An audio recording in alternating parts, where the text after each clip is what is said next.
योग की चर्चा करते। अक्षर जिसका क्षर न हो, जो अनंत है, अविनाशी है, सनातन है, उस ब्रह्म की अक्षर ब्रह्म योग की चर्चा करते हैं। अर्जुन प्रश्न करते हैं कि हे पुरुषोत्तम, वह ब्रह्म क्या है? आध्यात्म क्या है? कर्म क्या है? अधिभूत नाम से क्या कहा गया है और अधिदैव किसको कहते हैं? हे मधुसूदन, यहाँ अधियज्ञ कौन है और वह इस शरीर में कैसे है? तथा युक्त चित्त वाले पुरुषों द्वारा अंत समय में आप किस प्रकार जानने में आते हैं? कैसे आपको लोग समझ पाते हैं? अंत समय में आपका परिचय कैसे हो जाता है? कैसे लोग समझ पाते हैं? इसकी चर्चा मुझसे करिए। भगवान कहते हैं कि हे अर्जुन, परम अक्षर ब्रह्म है। अपना स्वरूप अर्थात जीवात्मा आध्यात्म नाम से जाना जाता है तथा भूतों के भाव को उत्पन्न करने वाला जो त्याग है वह कर्म नाम से कहा गया है। उत्पत्ति विनाश धर्म वाले सब पदार्थ अधिभूत हैं और हिरण्यमय पुरुष अधिदैव है। और हे देहधारियों में श्रेष्ठ अर्जुन, इस शरीर में मैं वासुदेव ही अंतर्यामी रूप से अधियज्ञ हूँ।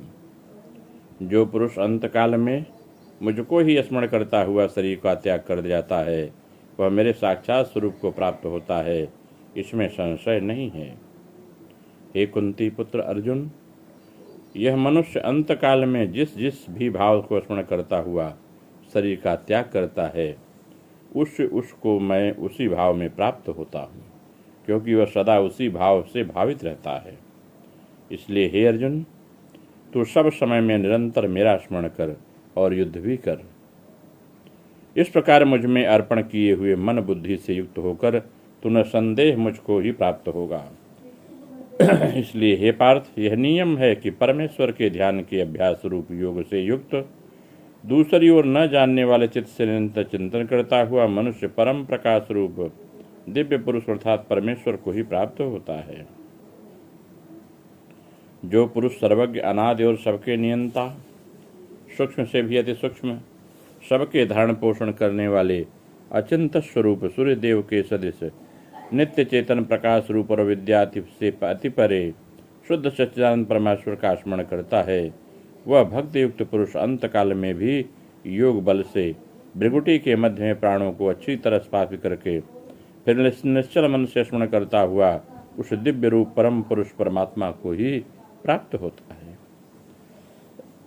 वेद को जानने वाले विद्वान जिस सच्चिदानंद घन परम पद के अविनाशी को अविनाशी कहते हैं, आसक्ति रहित यत्नशील सन्यासी महात्माजन जिसमें प्रवेश करते हैं और जिस परम पद को चाहने वाले ब्रह्मचारी लोग ब्रह्मचर्य का आचरण करते हैं, उस परम पद को मैं तेरे लिए संक्षेप से कहूँगा।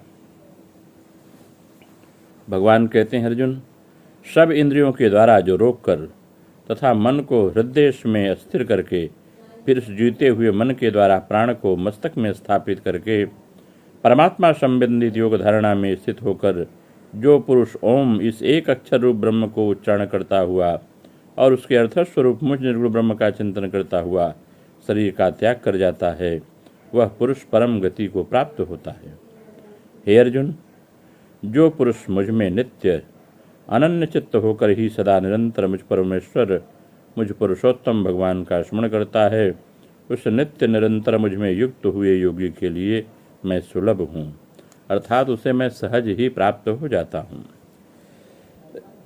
परम सिद्धि को प्राप्त महात्माजन मुझको प्राप्त होकर दुखों के घर एवं क्षणभंगुर पुनर्जन्म को नहीं प्राप्त होते। भगवान कहते हैं कि हे अर्जुन, ब्रह्मलोक पर्यंत सब लोक पुनरावृत्ति है, परंतु हे कुंती पुत्र, मुझको प्राप्त होकर पुनर्जन्म नहीं होता, क्योंकि मैं कालातीत हूँ और ये सब ब्रह्मादि लोक काल के द्वारा सीमित होने से अनित्य हैं। ब्रह्मा का जो एक दिन है उसको 1000 चतुर्युगी की अवधि वाला और रात्रि को जो 1000 चतुर्युगी की अवधि वाली जो पुरुष तत्व को जानते हैं, वे योगी जन काल के तत्व को भी जानने वाले हैं।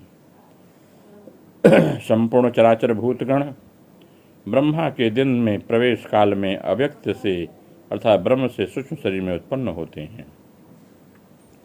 ब्रह्मा की रात्रि में प्रवेश काल में उस अव्यक्त नामक ब्रह्म को सूक्ष्म शरीर में ही लीन हो जाते हैं।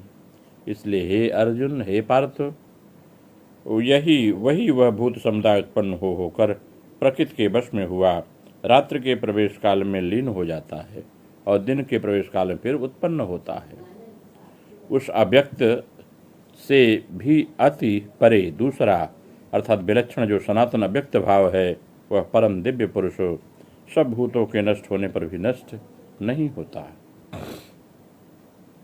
जो अव्यक्त अक्षर इस नाम से जाना जाता है, कहा गया है उसी अक्षर नामक अव्यक्त भाव को परम गति कहते हैं। तथा जिस सनातन अव्यक्त भाव को प्राप्त होकर मनुष्य वापस नहीं आते, वही मेरा परम धाम है। हे पार्थ, जिस परमात्मा के अंतर्गत सर्वभूत है और जिस सच्चिदानंद घन परमात्मा से यह समस्त जगत परिपूर्ण है, उस सनातन व्यक्त परम पुरुष को तो अनन्य भक्ति से ही प्राप्त होने योग्य है। वह अनन्य भक्ति से प्राप्त होता है। हे अर्जुन, जिस काल में शरीर त्याग कर गए हुए योगी जन तो वापस न लौटने वाली गति को, और जिस काल में गए हुए वापस लौटने वाली गति को ही प्राप्त होते हैं, उस काल को अर्थात दोनों मार्गों को मैं कहूँगा। जिस मार्ग में ज्योतिर्मय अग्नि अभिमानी देवता हैं, दिन का अभिमानी देवता है, शुक्ल पक्ष का अभिमानी देवता है, उत्तरायण के 6 महीने का अभिमानी देवता है, उस मार्ग में मर कर गए हुए ब्रह्मवेत्ता योगी जन उपर्युक्त देवताओं द्वारा क्रम से ले जाए जाकर ब्रह्म को प्राप्त होते हैं। जिस मार्ग में धूमाभिमानी देवता हैं, रात्रि अभिमानी देवता हैं तथा कृष्ण पक्ष का अभिमानी देवता है और दक्षिणायन के 6 महीने के अभिमानी देवता हैं, उस मार्ग में मरकर गया जीव हुए सकाम कर्म करने वाला योगी उपर्युक्त देवताओं के क्रम से ले गया हुआ चंद्रमा की ज्योति को प्राप्त होकर स्वर्ग में अपने शुभ कर्मों का फल भोग कर फिर पृथ्वी पर वापस आता है। क्योंकि जगत में ये 2 प्रकार के शुक्ल और कृष्ण अर्थात देवयान और पितृयान मार्ग सनातन के माने गए हैं। इनमें एक से द्वारा गया हुआ जिससे वापस नहीं लौटना पड़ता, उस परम गति को प्राप्त होता है, और दूसरे के द्वारा गया हुआ फिर वापस आता है तथा जन्म मृत्यु को प्राप्त होता है। तो शुक्ल पक्ष में जो 6 महीने उत्तरायण के हैं, उसमें गया जीव वापस नहीं आता, दक्षिणायन के फिर रूप लेते हैं। इसलिए हे पार्थ, इन दोनों मार्गों को तत्व से जानकर कोई भी योगी मोहित नहीं होता। इस कारण हे अर्जुन, तू सब काल में संबुद्धि रूप योग से युक्त हो तथा निरंतर मेरी प्राप्ति के लिए साधना करने वाला बन जाओ।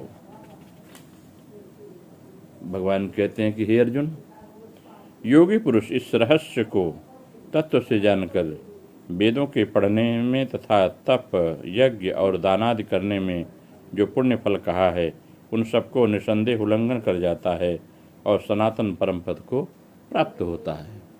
इसलिए हे अर्जुन, तुम्हें सनातन परम पद को प्राप्त करना चाहिए और वहाँ मेरी उपस्थिति का अनुभव करना चाहिए। नमो नारायण। राधे राधे।